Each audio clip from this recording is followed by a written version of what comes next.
दोस्तों, अब तक आपने श्री राम जी का जगत को देखकर उनकी स्थिति के बारे में जाना। उपदेश का बार बार कहने पर विश्वामित्र जी ने सर्वप्रथम कहा, राम जी, पूर्व काल में श्री सकुदेव जी भी आप ही की तरह तत्व को जान गए थे, परंतु वे पूर्ण विश्रांत नहीं हुए थे। फिर जनक जी द्वारा जो उनके गुरु थे, उसी तत्व का उपदेश देने पर ही वे पूर्ण विश्रांति को प्राप्त हुए थे। वैसे ही राम जी अपने गुरु वशिष्ठ जी द्वारा श्री गुरु मुख से यही वस्तु है ऐसा सुनकर पूर्ण विश्रांति को प्राप्त होंगे। इतने पर श्री वशिष्ठ जी ने कहा, मुनिवर, जिस कार्य के लिए आप मुझे आदेश देते हैं उसे मैं निर्विघ्न करूंगा। सामर्थ्य होते हुए भी संतों के वचनों को टालने की किसमें शक्ति है। पहले भगवान ब्रह्मा ने संसार भ्रम को दूर करने के लिए जिस ज्ञान का निषद पर्वत पर उपदेश दिया था, उस ज्ञान को मैं ज्यों का त्यों कहता हूँ। पशु पक्षी मनुष्य देवता आदि प्राणियों में से जो जिस स्थान पर और जब भी नाश को प्राप्त होता है, वासनामय सूक्ष्म शरीर से अपने हृदय रूपी आकाश में ही वासनामय त्रिजगत का अनुभव करता है और भ्रांति से वासनामय तत्त शरीरों को क्रमशः प्राप्त होता है। करोड़ों प्राणी मर चुके हैं, मरते हैं और मरेंगे। वे मृत्यु के पहले जीवन दशा में जिस संपूर्ण जगत का दर्शन करते हैं, जिस दृश्य समूह को देखते हैं, उनमें से जिस दृश्य या विषय में उनकी वासना जड़ पकड़ लेती है, मृत्यु काल में उनके हृदयाकाश में वही दृश्य उदित होता है और मरण के बाद उन्हें वही योनि प्राप्त होती है। हे राम, अतिवृष्टित परमात्मा रूपी महासागर में वे नई व पुरानी तरंगे बार बार प्रचुर मात्रा में चक्कर काटते हैं, उत्पत्ति और लय को प्राप्त होते हैं। उनमें से कुछ क्रम मन गुणों से सर्वथा समान होते हैं, कुछ आदि समानता और कुछ निराले होते हैं। मनुष्य, देवर्षि और देवता बार बार उत्पन्न और विलीन हुए हैं, होते हैं और होंगे। ये लोग पहले भी इसी प्रकार संपन्न थे, इस समय भी वैसे ही है। इसके पश्चात भी इस देह से अलग भिन्न भिन्न देहों में जन्म ग्रहण करेंगे। हे राम जी, ब्रह्मकल्प का यह त्रेता युग इस समय है, पहले भी अनेक बार हो गया है और आगे भी होगा। श्री राम जी सृष्टि के आदि में भगवान ब्रह्मा जी ने संपूर्ण दुखों का विनाश करने वाली और बुद्धि को अत्यंत शांति देने वाली यह मोक्ष कथा कही थी। श्री रामचंद्र जी ने कहा, भगवान, सृष्टि के आरंभ में भगवान ब्रह्मा जी ने किस लिए यह मोक्ष कथा कही थी और यह कैसे आपको प्राप्त हुई, यह कृपा कर मुझसे कहिए। श्री वशिष्ठ जी ने कहा, घट घट व्यापी अविनाशी सब प्राणियों में प्रकाश रूप से स्थित एवं असीम मायिक विलासों का एकमात्र अधिष्ठान परमात्मा है।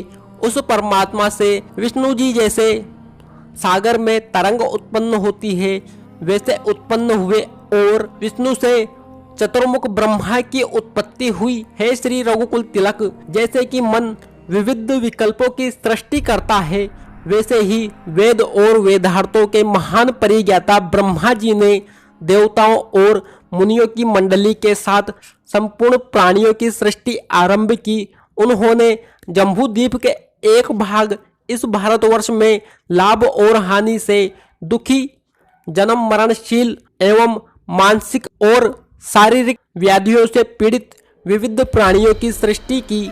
प्राणियों की इस सृष्टि में अनेकों विषय भोग रूपी व्यसनों में जकड़े हुए लोगों के क्लेश को देखकर, जैसे पुत्र को दुखी देखकर पिता को दया आती है, वैसे ही बड़ी दया आई। उन्होंने प्राणियों के कल्याण के लिए क्षण भर एकाग्रचित होकर विचार किया कि इन अल्पायु बेचारे जीवों के दुख का अंत किस उपाय से होगा। ऐसा विचार कर भगवान ब्रह्मा जी ने स्वयं तप, धर्म, दान, सत्य और तीर्थों की सृष्टि की। हे रघुवर, तप आदि की सृष्टि कर ब्रह्मा जी ने पुनः स्वयं विचार किया कि सृष्टि प्रवाह में पड़े हुए लोगों के दुख का तप आदि से समूल विनाश नहीं हो सकता। मोक्ष ही परम सुख है, जिसके प्राप्त होने पर जीव न तो फिर जन्म लेता है और न मरता है। वह मोक्ष ज्ञान से ही प्राप्त होता है। इसलिए जीव के संसार सागर से पार होने का एकमात्र उपाय ज्ञान ही है। इसलिए मैं इन दीनहीन लोगों के दुख के समूल विनाश के लिए नूतन मजबूत संसार सागर तरण का उपाय शीघ्र प्रकट करता हूँ। ऐसा विचार कर कमल पर बैठे हुए भगवान ब्रह्मा जी ने मन से संकल्प कर मुझे, जो तुम्हारे सामने बैठा है, पैदा किया। पुण्यमय राम जी, जैसे सागर में एक तरंग से शीघ्र दूसरी तरंग उत्पन्न होती है, वैसे ही मैं भी मायावश ही उत्पन्न हुआ और उत्पन्न होते ही तुरंत पिताजी के समीप में उपस्थित हुआ, जिनके हाथ में कमंडल एवं रुद्राक्ष माला शोभा पा रही थी। उन भगवान ब्रह्मा जी को मैंने विनम्रता पूर्वक प्रणाम किया। मुझसे हे पुत्र यहाँ आओ कहकर उन्होंने अपने पास बुलाया और जैसे सुंदर हंस सारस से कहे, वैसे ही ब्रह्मा जी ने मुझसे कहा, हे पुत्र, जैसे चंद्रमा में कलंक प्रविष्ट होता है, वैसे ही वानर के समान चंचल अज्ञान एक मुहूर्त के लिए तुम्हारे चित्त में प्रवेश करे। वत्स रामचंद्र जी, जो शीघ्र ब्रह्मा जी से अभिशप्त हुआ, मैं उनके संकल्प के अनंतर ही अपना सारा निर्मल स्वरूप भूल गया। तदुपरांत मैं जैसे किसी धनवान का धन हर लेने से वह दीनहीन हो जाता है, वैसे ही दीनहीन हो गया। तत्व विज्ञान से रहित और दुख शोक से आक्रांत में दिन पर दिन जीर्ण शीर्ण होने लगा। बड़े दुख की बात है कि यह महाक्लेशदायक संसार नामक दोष कहाँ से मुझको प्राप्त हो गया, ऐसा विचार करता था और किसी भी प्रकार की चेष्टा नहीं करता था। तदुपरांत पूज्य ब्रह्मा जी ने मुझसे कहा, पुत्र, तुम क्यों दुखी हो? इस दुख के नाशक उपाय को मुझसे पूछो, तदुपरांत तुम अवश्य नित्य सुखी होवोगे। तत्पश्चात स्वर्ण कमल की पंखुड़ी पर बैठे हुए मैंने संपूर्ण लोकों के रचयिता श्री ब्रह्मा जी से संसार दुख की औषधि पूछी। मैंने पूछा, यह महादुखमय संसार जीव को कैसे प्राप्त हुआ और कैसे इसका विनाश होता है? यूँ मेरे द्वारा पूछे गए उन्होंने मुझे प्रचुर ज्ञान का उपदेश दिया, जिस परम पवित्र ज्ञान को जानकर मैं पिता के सर्वोत्कृष्ट तत्व ज्ञान के समान परिपूर्ण स्वभाव हो गया। तदुपरांत जबकि मैंने ज्ञातत्व तत्व जान लिया था, अतएव मैं अपनी प्रकृति में स्थित हो गया था, तब जगत के निर्माता, सबके कारण और उपदेशक ब्रह्मा जी ने मुझसे कहा, पुत्र, मैंने शाप द्वारा तुम्हें अज्ञानी बनाकर समस्त अधिकारी लोगों की ज्ञान सिद्धि के लिए इस सारभूत ज्ञान का जिज्ञासु बनाया। वत्स, अब तुम्हारा शाप शांत हो चुका है। अब उत्कृष्ट ज्ञान को प्राप्त हुए तुम मेरी नाई आदित्य आत्मरूप हो गए हो। हे सज्जन शिरोमणे, इस समय तुम लोकानुग्रह के लिए भूलोक में जम्बूद्वीप के मध्य में स्थित भारतवर्ष में जाओ।